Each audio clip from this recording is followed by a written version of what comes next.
प्यारे साथियों, जय हिंद। क्या हाल चाल है आप सभी लोग का। आशा करते हैं कि आप सभी लोग स्वस्थ होंगे, मस्त होंगे, जबरदस्त होंगे।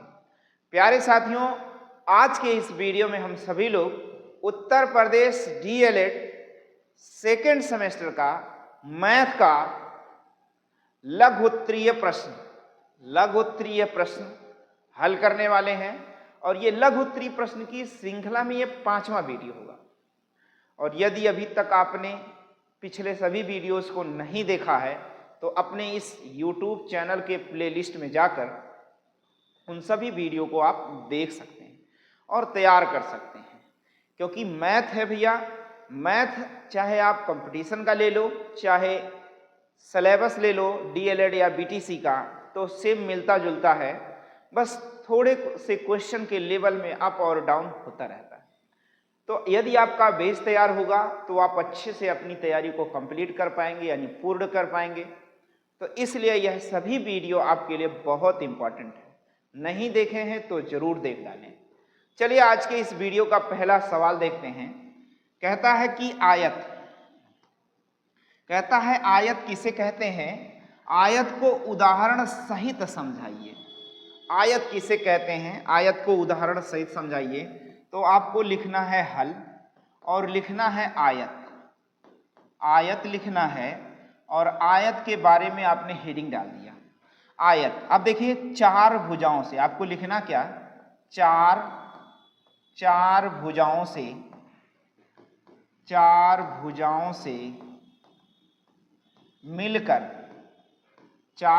से मिलकर बनी बंद आकृति। कौन सी आकृति? चार भुजाओं से मिलकर बनी बंद आकृति आयत कहलाती है। क्या समझ गए ना, आयत कहलाती है।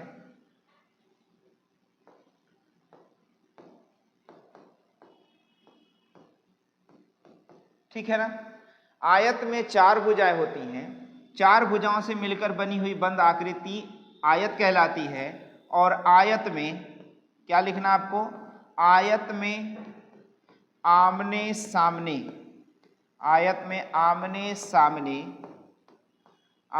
सामने की भुजा बराबर होती है। आयत के आमने सामने की भुजा क्या होती है, बराबर होती है। और आयत और लिखेंगे और इसके सभी कोण बराबर होते हैं।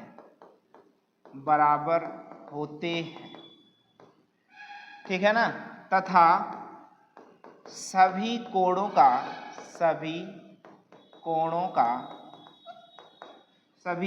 का मान 90 अंश होता है। क्या ये बात समझ गए ना। आयत चार भुजाओं से मिलकर बनी बंद आकृति होती है। आयत चार भुजाओं से मिलकर बनी हुई बंद आकृति होती है। आयत में आमने सामने की भुजा बराबर होती है। आयत की आमने सामने की भुजा बराबर होती है। आयत के प्रत्येक कोण 90 अंश के होते हैं, यानी सभी कोणों का मान एक दूसरे के बराबर होता है। आयत के प्रत्येक कोण 90 अंश के होते हैं। और भी लिखना चाहें तो आप लिख सकते हैं कि आयत का विकर्ण भी बराबर होता है। आयत में दो विकर्ण होते हैं, लिखना चाहें तो आप लिख सकते हैं आयत में दो विकर्ण होते हैं और आयत के सभी विकर्ण आपस में एक दूसरे के बराबर होते हैं। आप लिखना चाहें तो लिख सकते हैं। अब यहां पर आप लिखना चाहें तो ए, बी और सी और डी लिख दें और आप अपनी इच्छानुसार लिख सकते हैं जहां पर भुजा ए बी बराबर किसके है, सी डी के, तथा ए सी बराबर किसके है, बी डी के। ठीक है ना। और तथा कोण ए बराबर कोण बी बराबर कोण सी बराबर कोण डी के। सभी कोण आपस में एक दूसरे के बराबर है। आप ऐसे लिख सकते हैं। ये रही आयत की परिभाषा और आयत के बारे में। अब आयत का एक उदाहरण लेकर इसे समझने का प्रयास करें। एक चीज और आपको यहीं पर समझना, इसका स्क्रीनशॉट ले लें ताकि मैं आगे बढ़ सकूं। चलिए आगे चलते हैं। अब देखिए आयत का क्षेत्रफल होता है, आपको अगली लाइन में नीचे लिखना होगा आयत का क्षेत्रफल। आयत का क्षेत्रफल होता है, आयत का क्षेत्रफल होता है। आयत का क्षेत्र क्या कहलाता भैया? लंबाई और चौड़ाई से मिलकर घिरी हुई आकृति आयत का क्षेत्रफल कहलाती है। आयत का क्षेत्रफल लंबाई और चौड़ाई, लंबाई और चौड़ाई से घिरी आकृति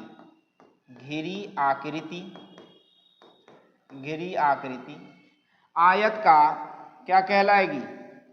आयत का क्षेत्रफल कहलाएगी। आयत का क्षेत्रफल कहलाती है। बात समझ गए ना? आयत का क्षेत्रफल कहलाती है, कहलाता है या कहलाती है लिख दिए, ठीक है ना। देखिए आयत है आपके सामने, आयत की लंबाई है और आयत की चौड़ाई होती है। तो आयत का क्षेत्रफल का सूत्र क्या होता है? आयत का क्षेत्रफल निकालना है आपको। आयत का क्षेत्रफल बराबर होता है लंबाई और गुणे में चौड़ाई। आयत का क्षेत्रफल बराबर लंबाई गुणे में चौड़ाई होता है। अगर हम बात करें कि आयत की लंबाई ज्ञात करना है तो आयत की लंबाई बराबर क्या होगा कि आयत का क्षेत्रफल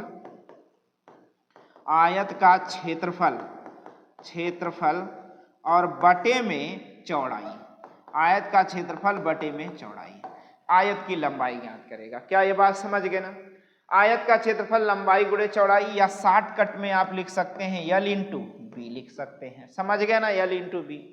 आयत का परिमाप भी होता है। आयत का क्या होता है? परिमाप। नीचे लिखेंगे आप, आयत का क्या होता है? परिमाप होता है। आयत का परिमाप बराबर होता है 2 गुणे में लंबाई धन क्या? चौड़ाई। आयत का परिमाप भी होता है 2 गुणे में लंबाई धन चौड़ाई, या फिर आप इसे शॉर्टकट में समझ सकते हैं 2L प्लस B होता है आयत का परिमाप, ठीक है ना। अब आयत का एक उदाहरण आप समझेंगे, आयत का एक उदाहरण समझेंगे और उस उदाहरण से संबंधित एक सवाल आप लगाएंगे। चलिए देखिए, जैसे अगर कहा जाए कि क्वेश्चन यहीं पर एक समझ लें आप, एक आयताकार मैदान, एक आयताकार मैदान की लंबाई, एक आयताकार मैदान की लंबाई 50 मीटर है, 50 मीटर तथा चौड़ाई 30 मीटर है। क्या भैया? एक आयताकार मैदान की लंबाई 50 मीटर तथा चौड़ाई 30 मीटर है। उस आयताकार कह रहा, तो इस आयताकार मैदान का लिख लीजिए आप। तो इस आयताकार मैदान का क्षेत्रफल क्या निकालना है? क्षेत्रफल तथा परिमाप ज्ञात कीजिए। क्या ज्ञात करना है? परिमाप ज्ञात कीजिए। क्षेत्रफल तथा परिमाप ज्ञात कीजिए। क्या ये बात समझ में आ जाएगा? क्षेत्रफल तथा आपको क्या ज्ञात करना है? परिमाप ज्ञात करना है, और ये प्रश्न आपको नोट करना है, ठीक है ना। बात समझ गए ना? अब आयताकार मैदान है और अभी मैंने आपको क्षेत्रफल के बारे में बताया। आयताकार मैदान का क्षेत्रफल क्या होता है? लंबाई गुणे चौड़ाई। लंबाई कितनी है? 50 मीटर। चौड़ाई कितनी है? 30 मीटर। तो क्षेत्रफल क्या हो जाएगा? 5 तिया 15, 100 वर्ग मीटर हो जाएगा। उस आयताकार मैदान का परिमाप के बारे में अगर हम बात करें तो उस आयताकार मैदान का परिमाप क्या हो जाएगा? 2 गुणे में लंबाई धन चौड़ाई। 2 गुणे में L का मान 50 और B का मान 30 आया। तो भैया देखो 2 गुणे में 50 30 80, 80 दूना 160 मीटर उस आयताकार मैदान का परिमाप, यानी चारों भुजाओं की लंबाई का योग आ जाएगा। इस प्रकार से पूरा आयत की एक व्याख्या और एक उदाहरण आपका संपन्न होता है। क्या ये बातें समझ में आ जाएंगी? इसका स्क्रीनशॉट ले लेंगे, फिर अगले सवाल की ओर हम लोग चलते हैं। स्क्रीनशॉट ले लेंगे।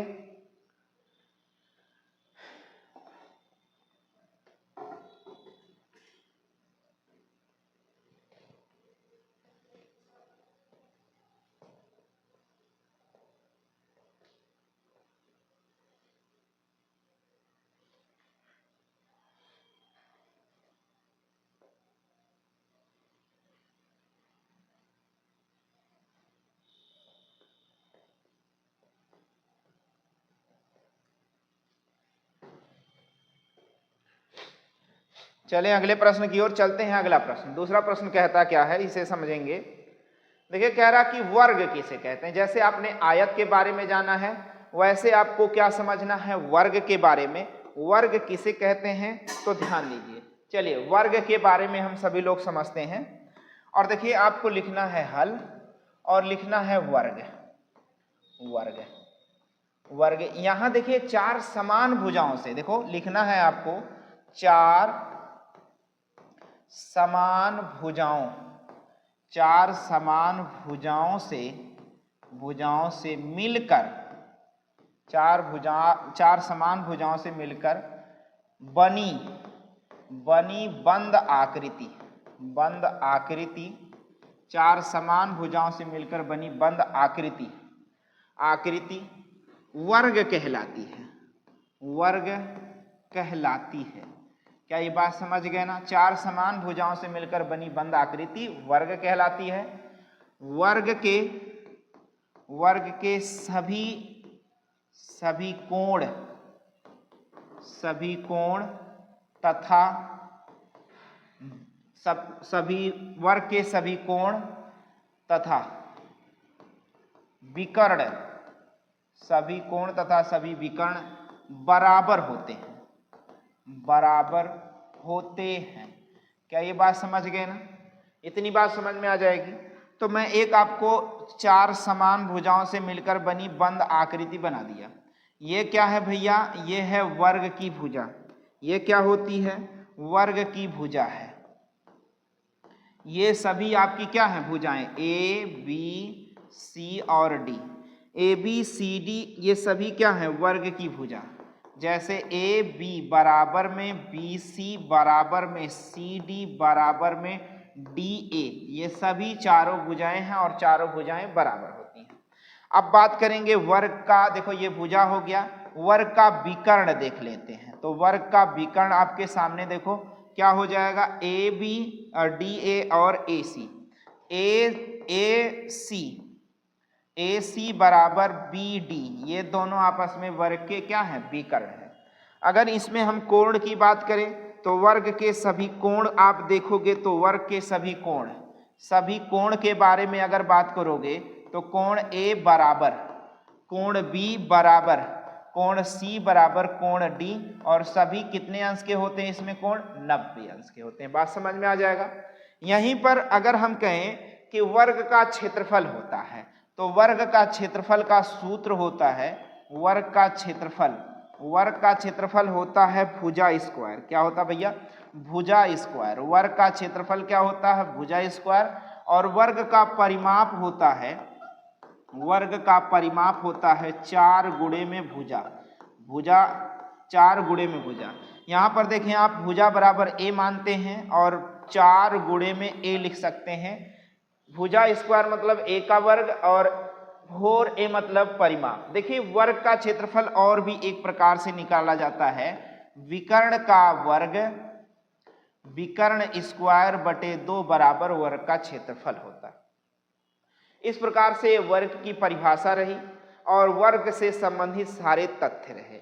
वर्ग की 4 समान भुजाएं होती हैं, वर्ग में 2 विकर्ण होते हैं, दोनों विकर्ण एक दूसरे को 90 अंश पर काटते हैं, वर्ग के दोनों विकर्ण आपस में बराबर होते हैं, वर्ग के सभी कोण आपस में एक दूसरे के बराबर होते हैं। वर्ग का क्षेत्रफल भुजा स्क्वायर यानी ए स्क्वायर, वर्ग का परिमाप 4 इंटू ए यानी 4 गुणे भुजा, या वर्ग का दूसरा क्षेत्रफल निकालने का सूत्र होता है विकर्ण स्क्वायर बटे में 2 होता है।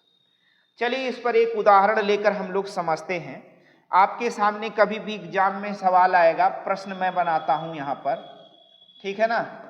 एक, चलिए लिखा गया है एक वर्गाकार, क्या लिखा है? एक वर्गाकार मैदान, एक वर्गाकार मैदान हो, खेत हो, वर्गाकार मैदान खेत, खेत की एक भुजा, एक वर्गाकार मैदान खेत की एक भुजा 8 मीटर लंबी है। तो उस मैदान का क्षेत्रफल क्षेत्रफल तथा परिमाप की गणना कीजिए। क्या ये बात समझ गए ना? इस प्रकार से आपके एग्जाम में सवाल आएगा, या फिर एग्जाम्पल के तौर पर आपको समझाना है तो आप इसी प्रकार से लिखकर समझाएंगे। चलिए, यहाँ पर इस एक वर्गाकार मैदान है जिसका सभी भुजा 8 मीटर दिया गया है। 8 मीटर दिया गया है। 8 मीटर दिया गया है। तो इस मैदान का आपको क्या निकालना है? क्षेत्रफल निकालना है। तो इसका आप लिखोगे क्षेत्रफल, यानी दिए गए वर्गाकार मैदान का क्षेत्रफल आप लिखोगे भुजा स्क्वायर। भुजा कितनी है? 8। 8 का वर्ग यानी 8 गुणे में 8, तो 8 अठाई 64 वर्ग मीटर आप लिखोगे। क्षेत्रफल हमेशा वर्ग मीटर में लिखा जाता है। यहीं पर इस वर्गाकार मैदान का आपको क्या निकालना है? परिमाप निकालना है। तो परिमाप बराबर आप लिखोगे 4 गुणे में भुजा लिखोगे। और भुजा कितनी है भैया? 4 गुणे में भुजा 8 है, तो 8 चौक 32 मीटर इस मैदान की चारों भुजा हो जाएगी। क्या बातें समझ में आ जाएंगी? तो स्क्रीनशॉट ले लें और इस प्रकार इसे समझ सकते हैं। चलिए अगले सवाल की ओर चलते हैं। अगला सवाल आपका है, कह रहा त्रिभुज के संदर्भ में सर्वांग समता की शर्तों के संबंधित कुछ महत्वपूर्ण स्थितियां बताइए।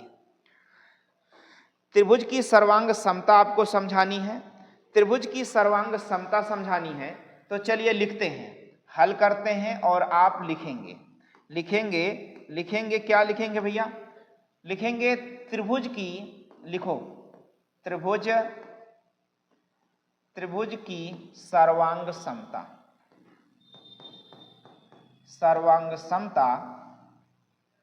त्रिभुज की सर्वांग समता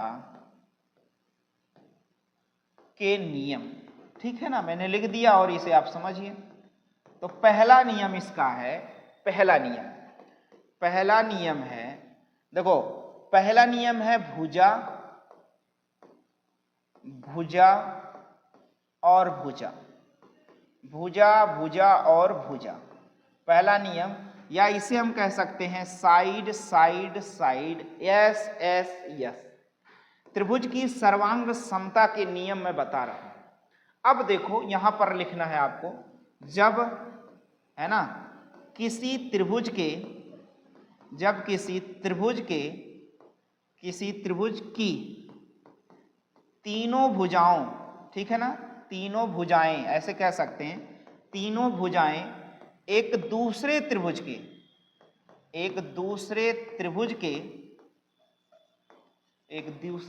के तीनों भुजाओं के समान, तीनों संगत भुजाओं के समान आप लिख सकते हैं।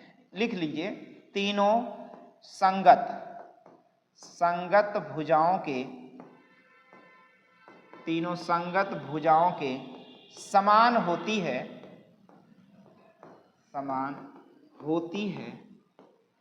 तो वहां पर सर्वांग सम त्रिभुज होता है। क्या होता है भैया? सर्वांग सम त्रिभुज होता है, या तो वह सर्वांग सम।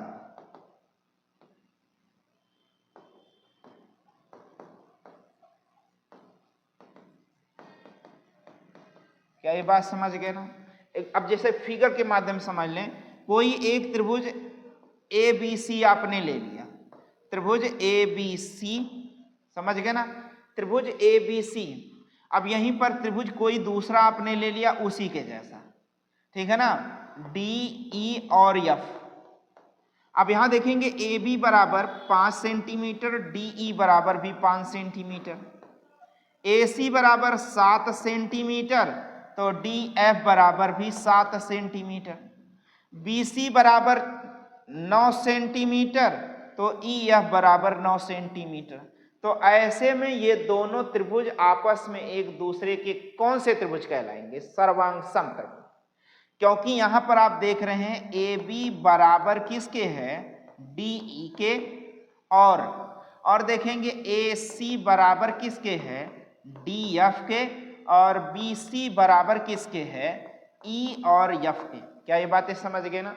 यदि किसी एक त्रिभुज की सभी भुजाएं किसी दूसरे त्रिभुज की सभी भुजाओं के समान हो तो वैसे में कौन सा त्रिभुज होता है, वहां पर सर्वांग समता का नियम लागू होता है। यानी ये आपस में एक दूसरे के त्रिभुज क्या कहलाते हैं, बराबर कहलाते हैं। क्या बातें समझ में आ जाएंगी? तो पहला नियम आपने क्या पढ़ा, साइड साइड साइड, यानी भुजा अनुपाते भुजा या भुजा भुजा भुजा। चलिए दूसरा नियम पढ़ते हैं, तो इसका स्क्रीनशॉट ले लीजिए, आप इसका स्क्रीनशॉट जरूर ले लीजिए। चलते हैं दूसरा समझते हैं। यहां पर दूसरा नियम समझते हैं कि भुजा कोण और भुजा, इसे हम लिख सकते हैं साइड एंगल साइड, SAS। अब यहां पर देखेंगे किसी त्रिभुज, ऐसे लिख लें, जब किसी त्रिभुज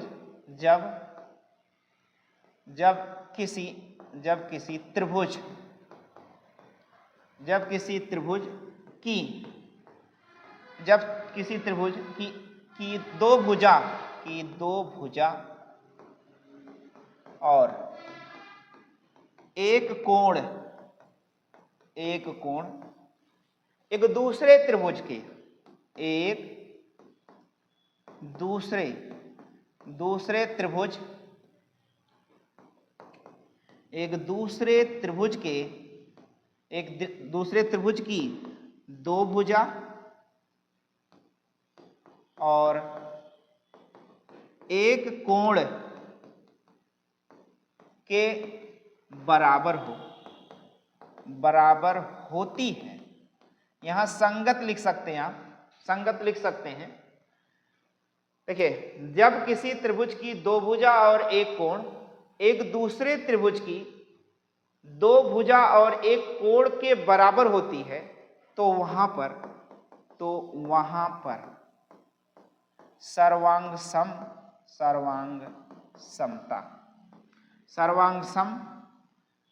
त्रिभुज होता है। क्या ये बात समझ जाएंगे ना? वहां पर वह सर्वांग सम त्रिभुज होता है। क्या ये बातें समझ में आ जाएगा? अब यहां पर समझना कि कोई एक त्रिभुज है, इसी के जैसा कोई एक त्रिभुज दूसरा है, कोई एक दूसरा त्रिभुज है। जैसे यहां PQR, यहां पर S T और U ले लिया जाए। अब देखेंगे, माना यहां पर PQ बराबर में है ST और हम ले लेते हैं QR बराबर में TU हो, और ध्यान रहे कोण R बराबर में कोण U के हो, तो यहां पर कौन सा त्रिभुज हो जाता है, सर्वांग सम त्रिभुज हो जाता है। दूसरा नियम समझ में आ जाएगा। पहला क्या था, साइड साइड साइड, दूसरा साइड एंगल साइड। चलते हैं तीसरे रूल, स्क्रीनशॉट ले लेते हैं।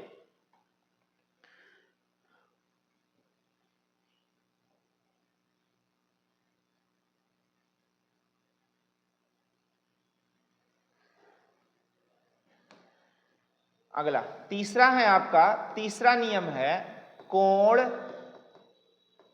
भुजा और कोण भुजा और कोण। ठीक, इसे आप लिख सकते हैं एंगल साइड एंगल। चलिए, जब एक त्रिभुज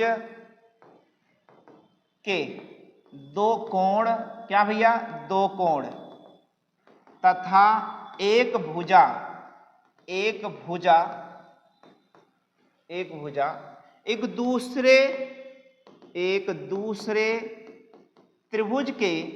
दूसरे त्रिभुज के संगत दो कोण तथा एक भुजा के बराबर होती है। बात समझ रहे हैं ना, बराबर होती है। तो वहां पर सर्वांग सम त्रिभुज होता है। क्या ये बात समझ गए ना? सर्वांग सम त्रिभुज होता है, ये नियम भी आपको समझ में आ जाएगा। अब जैसे दो कोण बराबर हो, कैसे कोण बराबर हो भैया? दो कोण बराबर हो, ए बी और सी, फिर ले लिया जाए पी ले लेते, चलो हम ले लेते हैं दूसरा भैया, आर एस और टी। कोण ए बराबर में कोण आर के, कोण बी बराबर में कोण एस के, और एक साइड कोई आप बराबर कर सकते हो, माना ए सी बराबर में आर टी के। क्या ये बात समझ गए ना? ए सी बराबर में है ना, कोण बी बराबर किसके मैंने बताया? कोण, ठीक है ना? तो आपको देखो ए के सामने की भुजा, एक कोण है, इसके सामने की भुजा ये, और बी है तो बी के सामने की भुजा ये। तो ध्यान देना, अब आपके सामने भुजा कौन सी आएगी? ए बी भुजा बराबर किसके? आर एस के हो जाएगा। चलिए ए बी भुजा बराबर किसके? आर एस के। ए बी बराबर किसके? आर एस के। तो यहां पर कौन सा त्रिभुज हो जाएगा? सर्वांग सम त्रिभुज हो जाएगा। तीसरे नियम का आप स्क्रीनशॉट ले लें। चौथा नियम आप समझ लें, केवल बस चौथा नियम समझ लें, अपने मन से आप लिख लीजिएगा। समकोण त्रिभुज, समकोण देखो, चौथा नियम आपको समझना है कि समकोण कोण और भुजा, समकोण हो, कोण हो और भुजा हो, ऐसे कहें समकोण कह सकते हैं, समकोण और एंगल और जो है साइड। क्या ये बात समझ में आ जाएगा? समकोण, एंगल और क्या? साइड। अब देखिए ध्यान दीजिए, एक त्रिभुज हो, उसकी दो भुजा, ऐसे भुजाएं, एक कोण समकोण हो और एक एंगल बराबर हो और कोई साइड बराबर हो। बात समझ रहे हैं? ए बी और सी। इसी प्रकार से कोई दूसरा त्रिभुज हो, जिसका एक कोण बराबर है, समकोण है, और एक दूसरा कोण बराबर है पी क्यू आर। अब देखिए कोण बी बराबर किसके है? कोण बी बराबर कोण क्यू के, जो समकोण है। क्या है? समकोण है। और आगे देखेंगे तो कोण ए बराबर किसके है? कोण पी के। और आप देखेंगे भुजा ए बी बराबर किसके है? पी क्यू के बराबर है। तो यहां पर भी कौन सा त्रिभुज काम करता है? सर्वांग समता का नियम काम करता है। चलिए अगले सवाल की ओर चलते हैं। अगला सवाल तो मस्त है, आपको लगाना है, समझिए।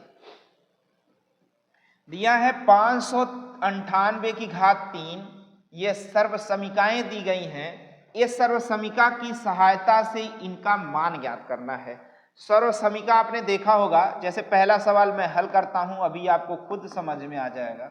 इन्हें 598 की घात में 3 लिखा है, तो 598 गुणे में 598 नहीं करना है, इन्हें समीकरण के माध्यम से हल करना है। जैसे देखो 598 की 3 घात लिखा है, तो इसे कैसे लिख सकते हैं हम?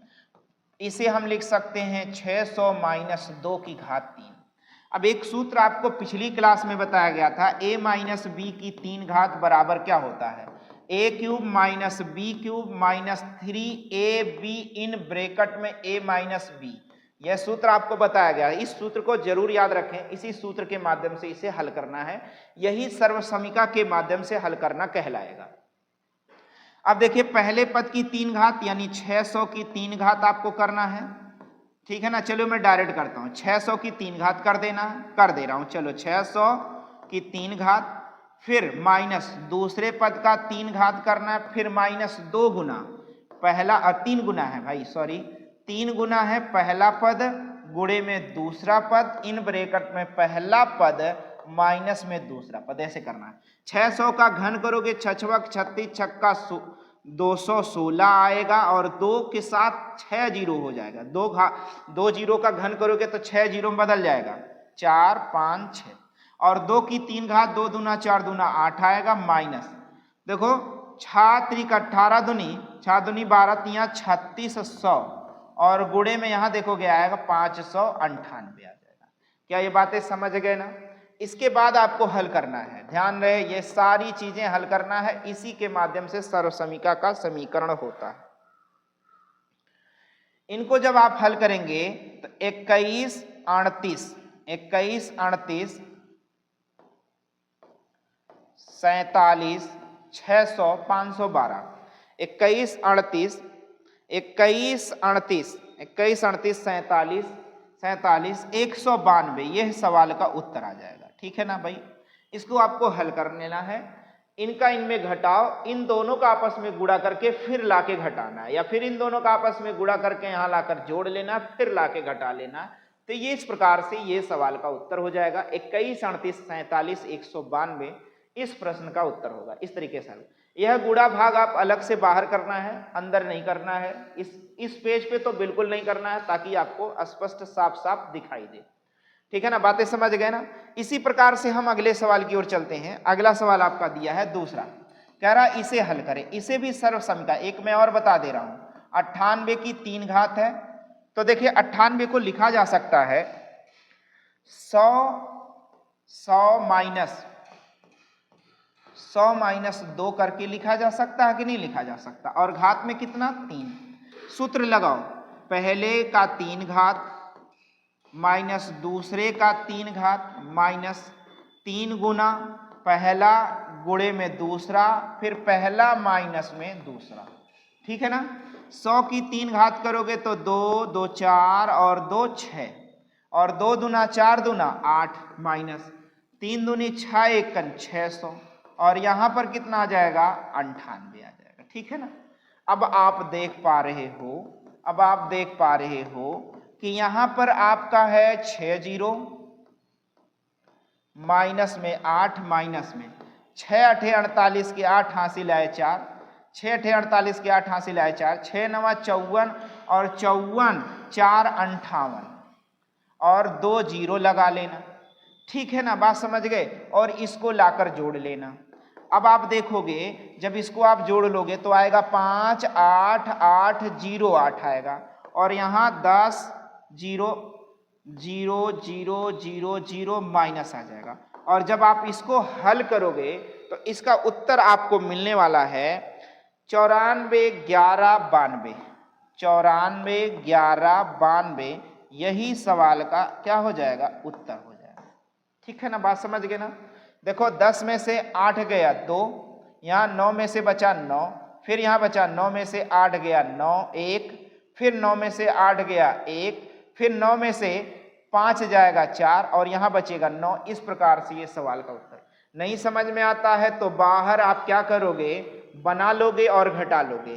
5 8 8 5 8 8 और उसके बाद 0 8 घटा लो। 10 में से 8 गया 2, यहाँ बचा 9 में से 0 गया 9, 9 में से 8 गया 1, 9 में से 8 गया 1 और 9 में से 5 गया 4 और यहाँ क्या बचा 9। 94 11 92 इस प्रकार से ये सवाल का आपका क्या हो जाएगा? उत्तर। अगला सवाल आपको लगाना है 9.9 की घात में 3 है, इसका घन करके सर्वसमीका के माध्यम से हल करना है। ये आपकी जिम्मेदारी है।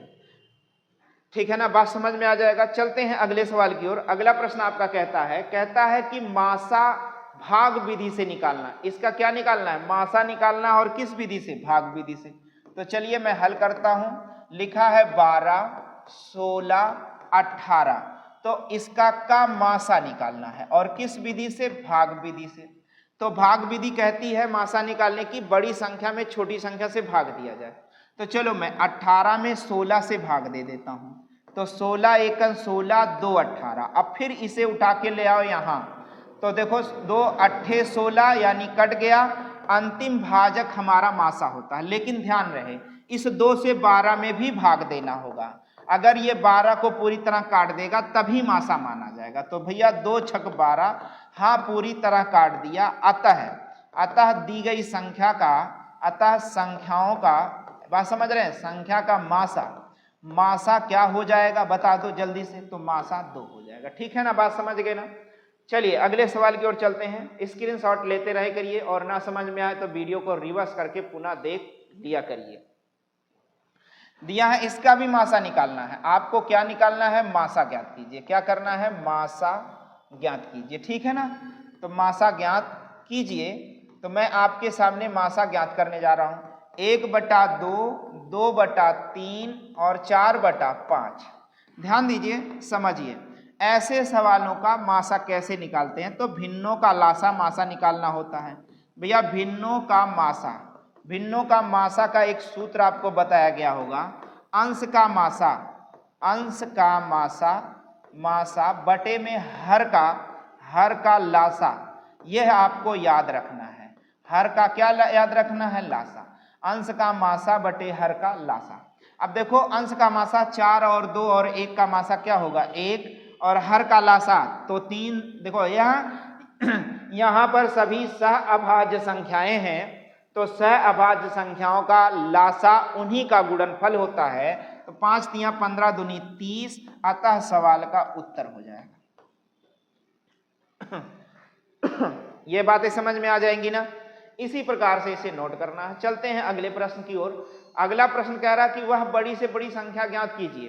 क्या ज्ञात करना है? वह बड़ी से बड़ी संख्या ज्ञात करना है जो 21, चलिए देखिए क्या दिया है, जो 21, 49 तथा 15 और 35 को पूर्णतया विभाजित करे। तो ऐसे में क्या करना है? मासा निकालना है। अतः मासा निकालना है तो मासा बराबर आपको लिख लेना है। चलो 21, 49 को हमें क्या करना है? 1535 से भाग देना है। तो देखो कितनी बार जाएगा? एक बार। 15 से 35 में एक बार 1535। 9 में से 5 गया, क्या जाएगा? 4। और यहाँ देखो 9 में से 5 गया 4, यहाँ बचा क्या? 4। 4 में से 3 गया 1। यहाँ देखो 11 में से 5 गए 6, यहाँ 2 में से 1 गया, खत्म। अब 614 इधर ले आओ, यहाँ 1535 को उठा के ले आओ और भाग दो। 6 दूनी 12, 2 बार जाएगा। 2 चौके 8, 2 एकम 2, 2 छक 15 में से 8 गया 7, और यहाँ 2 में से 2 गया 0। यहाँ देखो 4 में से 2 गया 2, सॉरी यहाँ 5 बचा भैया, 5 में से 2 गया 3। फिर अब उठा के ले आओ 614 को और देखो भाग दो। 7 307 दूनी 614 हो गया और ये पूरी तरह क्या हो गया? कट गया। अंतिम भाजक क्या होता है? मासा होता है। अतः वह बड़ी से बड़ी संख्या 307 है। वह बड़ी से बड़ी संख्या कौन सी है? 307 होगी, जो इन सभी संख्याओं को पूरी तरह विभाजित करेगी। ठीक है ना? चलिए अगले सवाल की ओर चलते हैं। कह रहा किन्हीं दो संख्याओं का मासा, देखो कह रहा किन्हीं दो संख्याओं का मासा 18 और उन संख्याओं का गुणनफल 36, तो उनका लासा ज्ञात करो। तो इसके लिए एक सूत्र आपको पहले से बताया गया है कि पहली संख्या गुणे में, मैं लिख दे रहा हूं भैया, पहली संख्या, देखो सारी चीजें याद रखोगे तभी सवाल लगा पाओगे। पहली संख्या गुणे में दूसरी संख्या, पहली संख्या गुणे में दूसरी संख्या बराबर, आप क्या लिखना है? लासा गुणे में क्या लिखना है? मासा। ये सूत्र आपको याद रहना चाहिए, इसी सूत्र पर डायरेक्ट लगाओगे। देखो दोनों का गुणनफल कितना दिया है? 36, और वहां देखो लासा आपको ज्ञात करना है और क्या दिया गया है? मासा। मासा कितना दिया गया है संख्याओं का? 18। तो 18 गुणे में तो 18 बटे में, अतः लासा बराबर 18 दूनी 36 हो जाएगा और यही सवाल का क्या हो जाएगा? उत्तर हो जाएगा। बातें समझ में आ जाएंगी। चलते हैं अगले सवाल की ओर। अगला सवाल कह रहा है कि इसको सरल कीजिए। क्या करना भैया? सरल करना है। क्या करना है? सरल। तो देखिए सरल करने के लिए आपको जोड़ना होगा। तो जोड़ना कैसे है? 1856, पहले इनको चाहे तो उतार लीजिएगा, मैं तो डायरेक्ट लगा रहा हूं। 1856, 3287, 8432, और यहाँ देखो लिखा है 9.999 लिखा है। यहाँ दशमलव लगा सकते हैं, 0.00 लगा सकते हैं। ठीक है ना? यहाँ देखो क्या लिखा, 18.888 लिखना है। बस इन्हें ही जोड़ना है। देखो 8 9 8 दूनी 16 1 17, 9 दूनी 18, 9 दूनी 18 हासिल 1, भाई 9 8 17 हासिल 1 18, 9 8 17 हासिल 1 18। इधर आ जाओ तो देखो यहाँ देखो 9 हासिल 1, 9 दूनी 18, 18 2 20, 20 7 27, 27 और 6, 27 6 33 के 3 हासिल आए 3, 8 2 10, 1 11, 1 12, 12 वो हासिल 3, 15 5 20 के 0 हासिल आए 2। आप देखोगे 4 8 2 10, 4 14 2 16 के 6 हासिल 1, 8 3 11, 1 12, 12 और 1 13, 13,603.887 यह सवाल का उत्तर हो जाएगा। ठीक है ना, बात समझ में आ जाएगा, यही सवाल का उत्तर हो जाएगा और आपको लिखना है कि उत्तर बराबर ये। ठीक है ना, बातें समझ में आ जाएंगी। चलते हैं अगले सवाल की ओर। अगला सवाल आपका कहता है परिमेय संख्याएं किसे कहते हैं। बहुत परिभाषा इस स्लाइड में पूछा गया है, परिमेय संख्या किसे कहते हैं। तो आप लिखिए हल लिखिए और लिखिए परिमेय संख्या। क्या लिखेंगे भैया, परिमेय संख्या। परिमेय संख्या मैंने कहा ना, इस सभी वीडियोज के माध्यम से आपकी बेसिक तो बहुत मजबूत हो जाएगी मैथ के लेवल की दृष्टि से। इसीलिए पहले मैंने आपके इस YouTube चैनल पर बेसिक का सारा वीडियो अपलोड किया है, यानी DLED का। इसके बाद मैं आपको SSC लेवल या रेलवे लेवल का मैथ स्टार्ट करूंगा। पहले ये सारा खत्म हो जाए, एक शुरू से तैयारी आपकी जब होगी अच्छे से अच्छी, तब जाके आपकी तैयारी पूर्ण मानी जाएगी। चलिए परिमेय संख्या के बारे में बात करें तो परिमेय संख्या लिखिए, परिमेय ऐसी संख्याएं, आप सीधे लिखिए वह संख्याएं जिन्हें P बटे Q के रूप में लिखा जा सकता है, जिन्हें P बटे Q के रूप में लिखा जा सकता है, जहां Q बराबर इज नॉट इक्वल टू 0 हो, यानी Q का मान 0 ना हो, वे सभी संख्याएं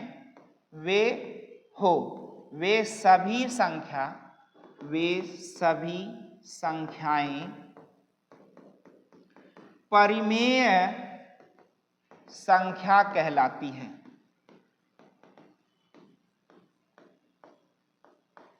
क्या ये बातें समझ में आ जाएगा। वे सभी संख्या क्या कहलाती है, परिमेय संख्या कहलाती हैं। सभी प्राकृतिक संख्या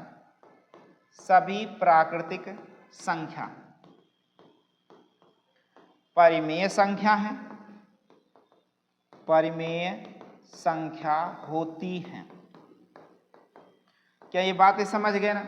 जैसे आप देखेंगे 1 को तो 1/1 लिखा जा सकता है, 2 को 2/1 लिखा जा सकता है, 3 को 3/1 लिखा जा सकता है, 25 को तो 25/1 लिखा जा सकता है, या फिर 7/12, 9/13। ये सभी संख्याएं क्या है, परिमेय संख्याएं हैं। यहाँ स्पष्ट लिखा गया, वह संख्याएं जिन्हें P बटे Q यानी अंश और हर के रूप में लिखा जा सकता है, वे सभी संख्याएं परिमेय संख्या होती हैं। बस बटे में जो Q है यानी हर है, यानी Q का मान 0 नहीं होना चाहिए, Q is not equal to 0 होना चाहिए, वही होनी चाहिए, यानी तभी वे संख्याएं क्या कहलाएंगी, परिमेय संख्या कहलाएंगी। स्क्रीनशॉट ले लीजिए इस भी स्लाइड का।